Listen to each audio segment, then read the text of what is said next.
Past Governor of Kaduna State Nasir El-Rufai on Tuesday doubled down on his recent criticism of the Tinubu administration by calling it the most corrupt and worst government in Nigeria's history. El-Rufai said the federal government under Tinubu was the most lying government that depended on false propaganda, especially on security challenges bedeviling the country. When asked what was wrong with the government, he said, and I quote, "I should ask you, can you afford 3 square meals? Can your salary buy what it used to buy 2 years ago? I should ask you, there's nothing wrong with the government?" Or refuting claims by the government that security had improved in the country, he added that the insecurity in Nigeria was due to federal government's failure to prefer deeper solutions to address what he termed the prevailing security challenges from their roots. Now, when we look at Rufai, we know he was once a Tinubu ally. What factors beyond policy disagreements do you think might be driving this shift that we're witnessing? Well, first of all, address the issue of factuality of what he's saying. Okay. I would say the reality of what he's saying. He should know what he's saying because he has been very much part of the establishment.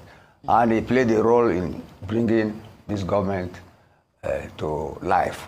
So he knows what he's saying. If he says you cannot afford 3 square meals, I would say it's not lying. If he says, you see, this you could afford before you cannot afford them, that's a general thing in the Nigerian economic landscape. And it's not peculiar to Nigeria. But it is unfortunate that it came at the time when Tinubu came in, and he exacerbated it by the fuel subsidies gone situation. I won't say things are abating. He's in a position to know. A former governor, a former founder of the party, and somebody who engineered the Muslim ticket that brought Tinubu on board. I will say this is a way of telling Tinubu that he has to pay the price of the support they gave to the Muslim ticket. Because he is a Fulani, and the Fulanis run the north. He's throwing his cap into the ring to start the campaign for 2027. Unfortunately, the president himself said that until INEC asked them to start campaigning, it is illegal to campaign. Because some people were putting his billboard and that of the vice president all over the country. So in a way, it's a midterm reckoning. We don't have midterm elections, but he has thrown his cap into the ring.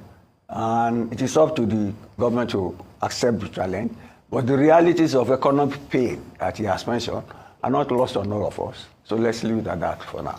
Would you say El-Rufai's criticism is from a place of care for the Nigerian economy and care for the Nigerian people, or his stance on President Bola Ahmed Tinubu's position and intention to run for a second term? I think it's a case of sour grapes. Yeah. So he is very much part of our problem. He cannot suddenly turn around to say he's the solution. No way. This was a man who was minister, he was governor, he was Director of Bureau of Public Enterprises that handled the privatization. He was a minister, like Wiki, like Minister of Federal Capital Development.